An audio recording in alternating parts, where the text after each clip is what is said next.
Okay, dear friends in Dhamma, so we are going to start the first question and answer session. We have received several written questions. We'll start the session with written questions. Avasara Bhante, we have 3 reports so far. Theruvan Saranai, dear Bhante, during walking meditation, at first I am mindful of my soles striking on the choir mat, and after some time I become aware of my thoughts. Sometimes my thoughts are of some future thing that I am planning to do. Is this a correct thing? Am I mindful when I am thinking of the future? But I am aware that I am thinking of the future. So dear Swamin Mahansa, please explain. Theruvan Saranai. I mean, you can be aware while you are thinking about the future, doesn't matter. But actually we can discuss this on different levels. One thing is, say you are completely unmindful and then mind is continuously thinking about the future and you are being carried away by various future affairs. So that is complete distraction. On the other hand, say you have come to a fair amount of deliverance of mind, deliverance in the sense, say you are able to maintain a non-grasping mind for some time, and while that is there, again you want to think about something in the future, and under your surveillance, under your supervision, say mind is thinking about that. So that is a fairly advanced state, we can say, and that is much better, and that is possible, and again that is more practical. So are you referring any of these two? So, or else are you simply aware that mind is continuously thinking about something about the future, but time to time I am little aware of that. So I want to, if that is the case, then you need to bring your attention back to the primary object. So that is where, say, typically, if you consider your mind's situation, say, most of the time either it may be in the past or in the future. So that is how we are living. So the mindfulness practice helps us to bring more attention to the present moment. And it doesn't mean that we can't think about the past or we can't think about the future. But later, as I mentioned, once we develop fair amount of mindfulness and say if possible vipassana, then we are coming to a stage where you can think, but within your control. You know, you are not being carried away by various thoughts. It may be past, something happened to you, or it may be something going to happen, or some planning. Things are possible, you can think, but again at any given moment you can stop thinking as well. So everything is under control. So I don't know which part actually indicated here. I feel that very much in between. Say you are not completely distracted, and again not yet capable of putting more attention on the whatever the phenomena that you have selected, but mind get thinking about, distracted and think about the future. It can happen. So don't entertain that.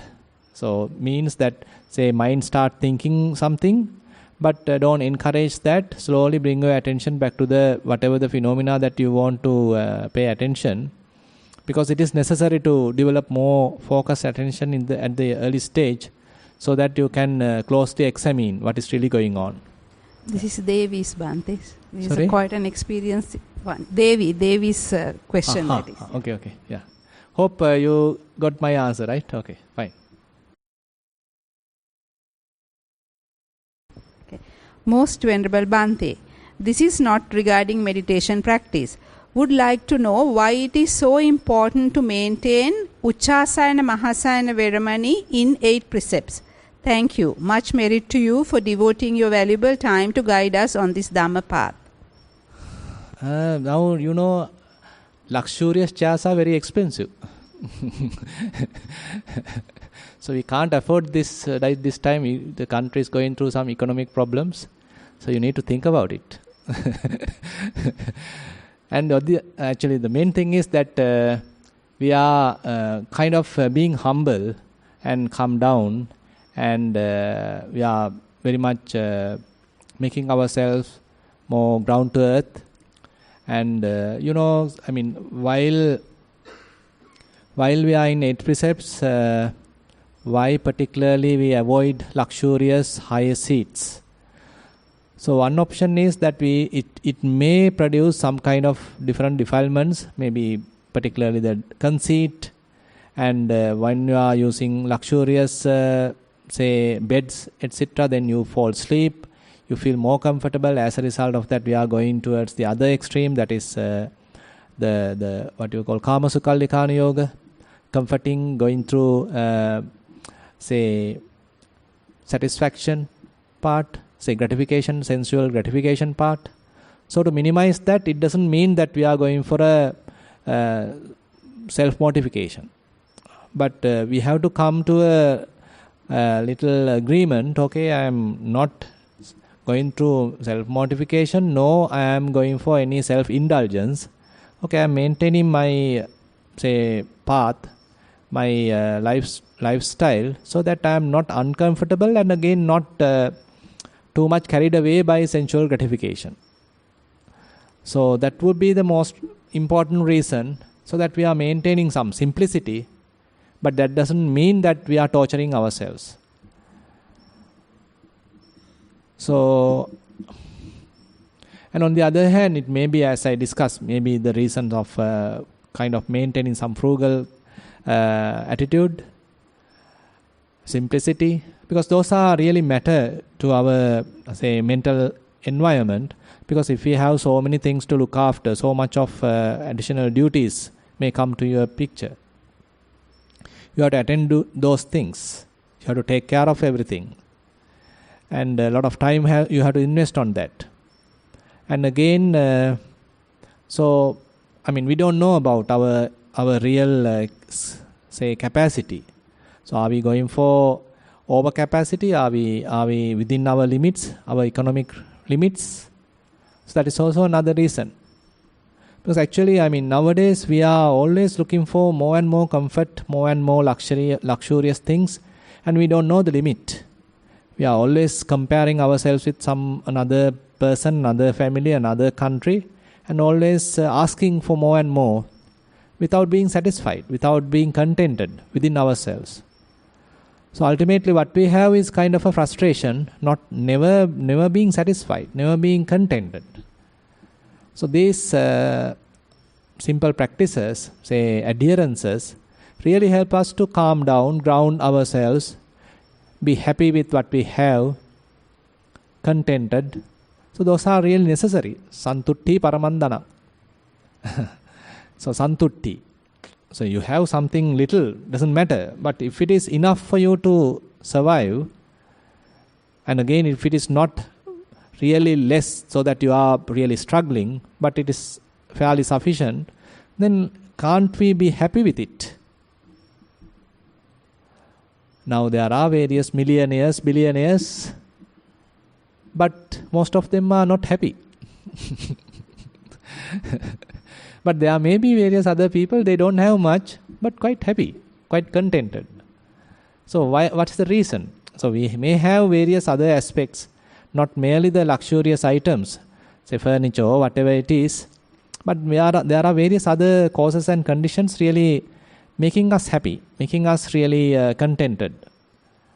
So those are really necessary for our healthy attitude to healthy lifespan.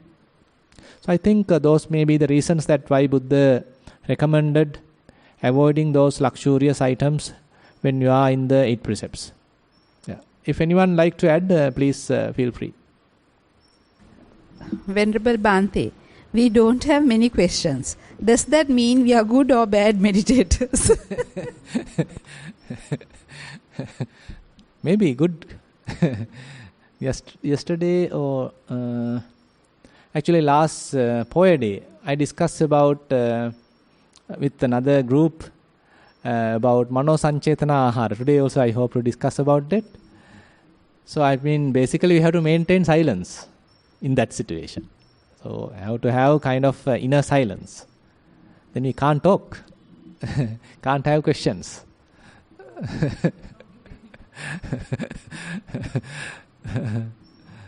So anyway, I mean we have enough time. So if you have any questions, so feel free to ask. So if that's one she wants to have. Thero and Saranai Bante. Bante, in the morning after obtaining SIL, I was very relaxed and comfortable. And I was going through your guidelines. And after about 20-30 minutes, I think, I was getting goosebumps and I was pouring with sweats, dizziness. Dizziness? I was very dizzy. I mean, you mean while having goosebumps, you got dizziness? Yeah, dizziness and sort of blur, and sweat was pouring, and I just couldn't wait. But I was very aware of the mindfulness. Right. I was watching what's happening to me, and still that uneasiness still there, slightly. Slight dizziness is there. So, I mean, what were you mainly focusing on at that time? Basically, what is your primary object you are using? Breathing in and out. Okay. So, I mean, for a fair amount of time you are practicing now, right? Yeah. Okay. So, say, what is the stage of Anapanasati you are in now? What is basically what you experience? Not today, maybe on other times. Actually, because of my mom, I couldn't practice for a while. But still, after some times I get very calm and the breath becomes very light, sort of very, sort of gone down. So, were you able to examine breath closely? Various characteristics of the breath? Whether it is long, short, warm, cool? Always. Beginning, middle, end, those kind of things? Yeah. So even now, are you able to do it? Yeah, Doctor. Yeah, Bante. Can? Yeah. Okay. So when you are doing that, are you doing that today also? Yes, I was. But all of a sudden, I got goosebumps, but I was sort of numb. When it came up to about half an hour time, I was very numb. Whole body was numb. All of a sudden, I got the goosebumps and dizziness, all that. So, because basically goosebumps is an indication of rapture.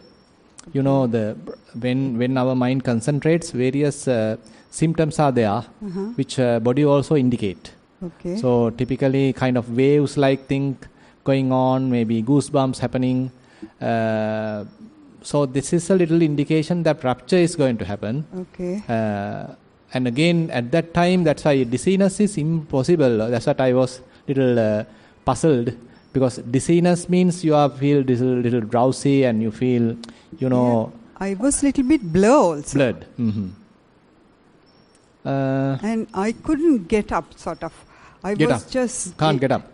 I couldn't, at that time. After that, I was like, sort of, when I start doing walking meditation, right. I was sort of like, During walking, what has happened? Very calm, Bante, but sometimes mind varies, but very rare. I mean, are you able to focus on the sensations of your foot? Yes. So, what is your understanding in that? I feel the softness, I feel the lightness, I feel the weight, I feel the sand touching and the choir mat touching, all that. I feel the muscles. No distractions. Muscle movements, very less. Very less. Okay. So maybe then kind of a concentration has happened during the sitting, because sometimes if the concentration is not properly handled, it can go to a kind of a stuck situation. Internally we get stuck in the concentration time sometimes. So it is a little uncomfortable. But say, if we are approaching it with a more balanced mind, concentration is also there, mindfulness is also there, say rapture and all those other factors are also properly available, then you feel more comfortable, you feel refreshed. But on the other hand, assume that you are little more biased towards concentration and you feel like hooked up in a particular cage-like thing, then more kind of an uncomfortable and you feel locked in somewhere, stuck in somewhere. So, at that time you better stop, because the concentration is more probable in sitting. So when it is going to happen, we have to be fully aware. What is the level it is going on? Is it, am I maintaining fair amount of balance? Fully aware of what is going on? Is my mind comfortable? or going to a kind of a gloomy kind of a state. So you are in, as you mentioned, it may be kind of numbness or little uncomfortable, little tensed. If that is the case, that means we are not in the proper path. We better, little wake up in the sense, open our eyes and little change the posture. Likewise, we better adjust ourselves. I did all that, Bhante. I changed my posture, I opened my eyes, and then try to concentrate on my body, what's happening. Right. So, but still, it took long time to settle. Even now, I feel slight dizziness, sort of uncomfortableness. It's not that dizziness also. I was doing walking meditation, all that. But as soon as I got up, I was sort of like very unbalanced and all that. Very blur.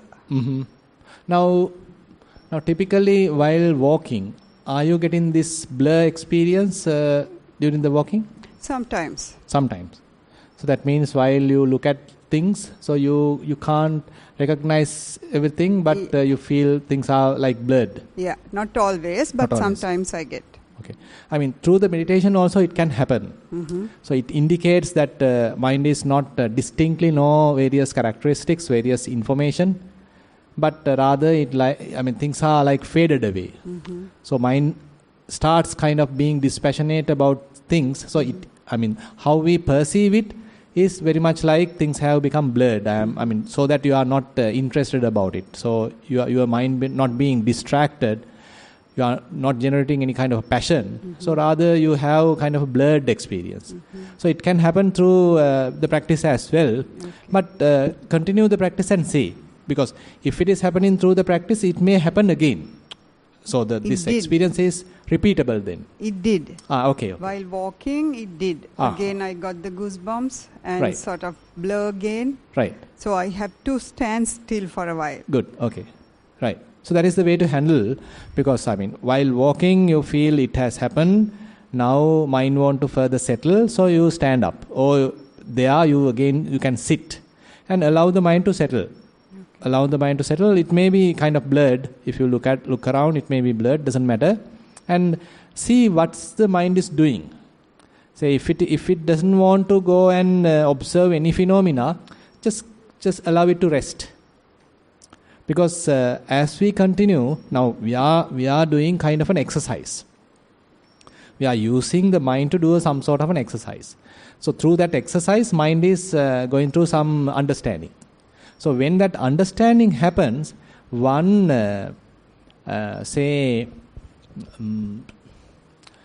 growth of the mind, one aspect of growth in the mind is that it prefers seclusion. So rather than involved with so much of these kind of examinations, observations, investigations, now it wants to be secluded. So at that time we should not push it to do further observations. Rather, if it prefer to be alone, prefer to be secluded, to take a rest, okay, let it rest. So carefully go through the process and see how it is happening. Again, assume that fading away happens, blurring happens, and you feel a little drowsy. Stand, don't walk, stand still. If necessary, you sit and allow the mind to settle. And you go through the experience and see. I think seems to be all right. Okay. Yeah. Thank you very much, Bhante. Yeah.